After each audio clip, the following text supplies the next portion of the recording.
Hello everyone, what's up. दिन की शुरुआत करता हूं क्लास 12 बिजनेस स्टडीज के वीडियो के साथ। आज का जो हमारा वीडियो होगा वो मैथमेटिकल कैलकुलेशन पे होगा, क्योंकि हम लोगों ने प्रीवियस वीडियो में ये क्लियर किया था कि सर कैपिटल स्ट्रक्चर क्या है और कैपिटल स्ट्रक्चर को चूज कैसे करेंगे कि हम लोग उसमें इक्विटी शेयर लगाएं या फिर डेब्ट कैपिटल लगाएं। क्लियर? तो उसी को आज हम लोग इस वीडियो में क्लियर करेंगे और मैथमेटिकल कैलकुलेशन से समझेंगे कि जो बोर्ड में जो हमसे पूछा जाता है कि एज ए फाइनेंशियल मैनेजर आप क्या डिसाइड करोगे कि कौन सा कैपिटल यूज करोगे अपने बिजनेस फर्म में। तो हम लोगों को वर्किंग दिखाना पड़ेगा, क्वेश्चन में पूछ लिया जाता है, वर्किंग के अकॉर्डिंग हमें डिसीजन लेनी पड़ती है। ठीक है, तो एक क्वेश्चन हमारे पास है, लेकिन सबसे पहले हम लोग क्लियर कर लेते हैं कि कैपिटल स्ट्रक्चर क्या है, थोड़ा सा रिकॉल करते हैं। तो कैपिटल स्ट्रक्चर का मतलब होता है it refers to a mix between owners fund and borrowed fund, जिसमें मिक्सचर रहता है। ऑनर फंड मतलब इक्विटी शेयर्स और बोरोड फंड मतलब या तो लोन या तो फिर डिवेंचर्स। ठीक है, it affects the profitability and the financial risk of the business. कैसे अफेक्ट करती है प्रॉफिटेबिलिटी को, और ये क्या करती है, ये फाइनेंशियल रिस्क बिजनेस को एसोसिएटेड रहती है। ठीक है, तो ये कैसे करती है यही हम लोगों को आज इस वीडियो में क्लियर करना है। ठीक है, देखो एक क्वेश्चन हमारे सामने है, लेकिन इसको क्वेश्चन के हिसाब से मत समझना, इसे सिर्फ अपने तरीके से समझना। एक कंपनी है, ठीक है, एक कंपनी का जो टोटल कैपिटल एम्प्लॉयड है, मतलब उसे अपने कंपनी में 30 लाख रुपए रखना है। देख लो, 30 लाख रुपए रखना है। ठीक है, अब उसके पास 3 ऑप्शन है, मतलब एक फाइनेंशियल मैनेजर को 3 ऑप्शन दिया गया है। ठीक है, क्या कि वो 30 लाख का टोटली इक्विटी शेयर रख ले, देख लो 30 लाख का इक्विटी शेयर कैपिटल, या क्या करे 20 लाख का इक्विटी शेयर कैपिटल रखे। तो 30 लाख करने के लिए कितना जरूरत होगा सर, 10 लाख का लोन लेना होगा या डेप्ट लेनी होगी, तो 10 लाख का लोन कर लेंगे तो 30 लाख हो जाएगा। ठीक है, और इसमें क्या थर्ड ऑप्शन में है कि 10 लाख का आप इक्विटी शेयर इशू करो, तो 30 लाख करने में और कितने बचे 20 लाख, 20 लाख का आप डेप्ट ले लो। ठीक है, तो इस तरीके से हम लोगों ने टोटल कैपिटल देखो तीनों ऑप्शन में 30 लाख रखा है। तो ये 3 ऑप्शन हमारे पास है, एक में पूरा पूरी इक्विटी शेयर्स, एक में हाइब्रिड, दूसरा में भी हाइब्रिड, बट इसमें इक्विटी शेयर कैपिटल ज्यादा है, इसमें इक्विटी शेयर कैपिटल कम है। ठीक है, अब बात करते हैं सर इक्विटी शेयर और डेप्ट में ये क्या डिफरेंस है। तो मैं बोलूंगा कि थोड़ा सा कॉस्ट और रिस्क का डिफरेंस दिखने को मिलता है। अगर आप डेप्ट लेते हो तो खर्च थोड़ा कम पड़ता है, बट उसमें रिस्क ज्यादा होता है। क्लियर? बट आप इक्विटी शेयर इशू करते हो तो उसमें खर्च ज्यादा होता है, रिस्क कम होता है। कैसे सर? देखो, अगर आप डेप्ट इशू कर रहे हो, मतलब अगर डिवेंचर्स ले लो या लोन ले लो, तो उसे हमें क्या करना पड़ता है, इंटरेस्ट पे करना पड़ता है। तो इंटरेस्ट तो लीगल ऑब्लिगेशन, उसे हमें पे भी करना पड़ेगा। अगर हम लोग नहीं पे कर पाते हैं तो वो क्या करेगा, हमारे एसेट के ऊपर चार्ज करेगा, मतलब एसेट बेचो और हमारा इंटरेस्ट हमें पेमेंट कर दो प्रिंसिपल के साथ। और अगर प्रिंसिपल भी हम लोग पे नहीं कर पाते हैं तो कंपनी लिक्विडेशन पोजीशन में चले जाती है, मतलब वाइंडिंग अप भी हो सकता है, बंद हो सकती है, शटर गिर सकता है। ठीक है, लेकिन ऐसा कोई भी लीगल ऑब्लिगेशन नहीं है कि डिविडेंड पेड करना जरूरी है इक्विटी शेयर होल्डर्स को। तो इसलिए अगर बात करें रिस्क पे, तो रिस्की कैपिटल होता है डेब्ट कैपिटल इन कंपैरिजन टू क्या, इक्विटी शेयर्स। ठीक है, अगर बात कर लेते हैं खर्च में, तो भैया इक्विटी शेयर हमारा ज्यादा खर्चीला होता है इन कंपैरिजन टू डेब्ट कैपिटल। क्लियर है? लेकिन हमें एज अ फाइनेंशियल मैनेजर सोचना है, फाइनेंशियल मैनेजर का सिर्फ यही काम होगा कि भैया मैक्सिमाइज करना है इक्विटी शेयर होल्डर के वेल्थ को।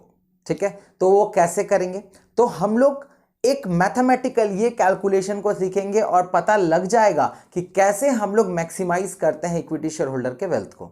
तो अगर इक्विटी शेयर होल्डर के वेल्थ को देखना है कि कितना बढ़ता है या कैसे मैक्सिमाइज करते हैं, तो सबसे पहले हमें जानना पड़ेगा कि अर्निंग पर शेयर कितना है। ठीक है, तो अर्निंग पर शेयर जानने के लिए क्या समझेंगे कि हमें प्रॉफिट दिखाना पड़ेगा।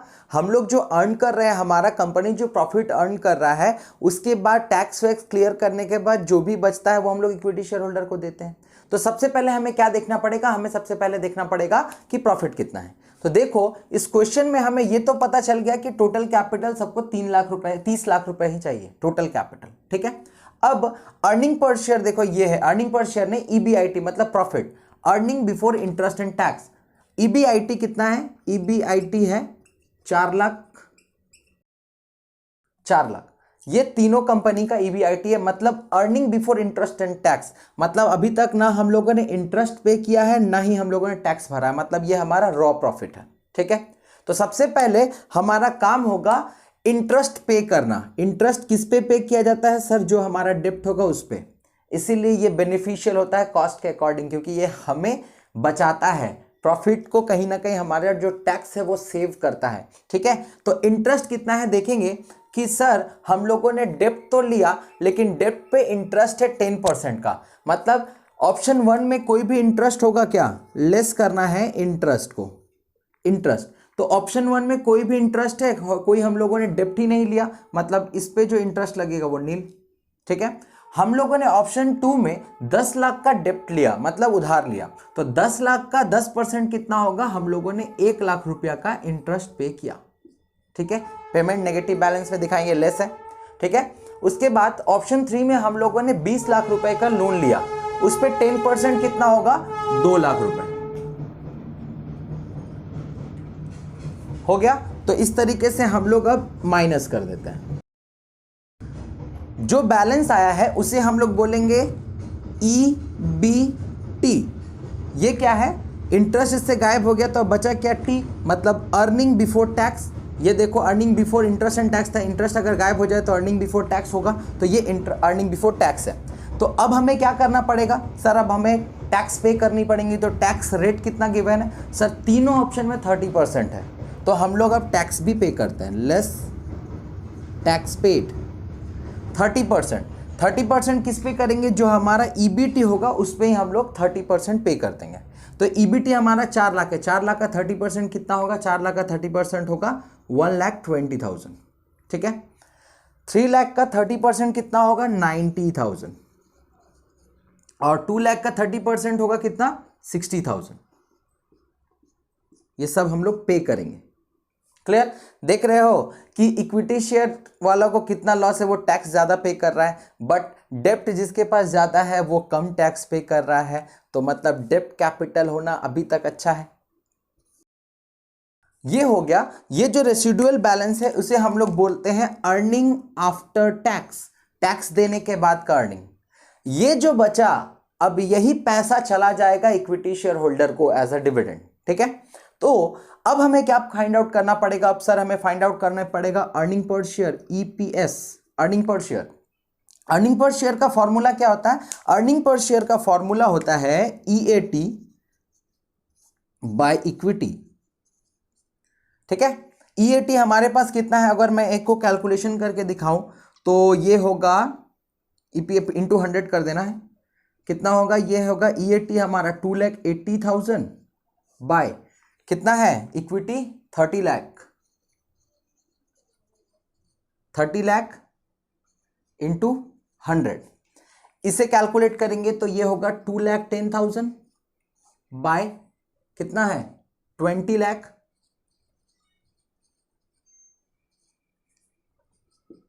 इंटू 100, और तीसरे को कैलकुलेट करेंगे तो इसमें EAT है 1,40,000 बाय 10 लाख।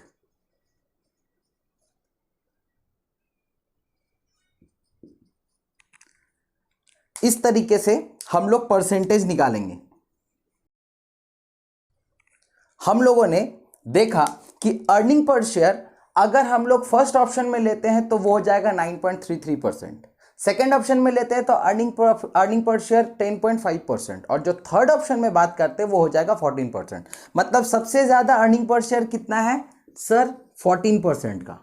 ठीक है, तो इस समय हम लोग कौन सा ऑप्शन यूज करेंगे, बोलेंगे सर ऑप्शन 3 यूज करेंगे, क्योंकि डेप्ट लेना ही ज्यादा फायदेमंद है।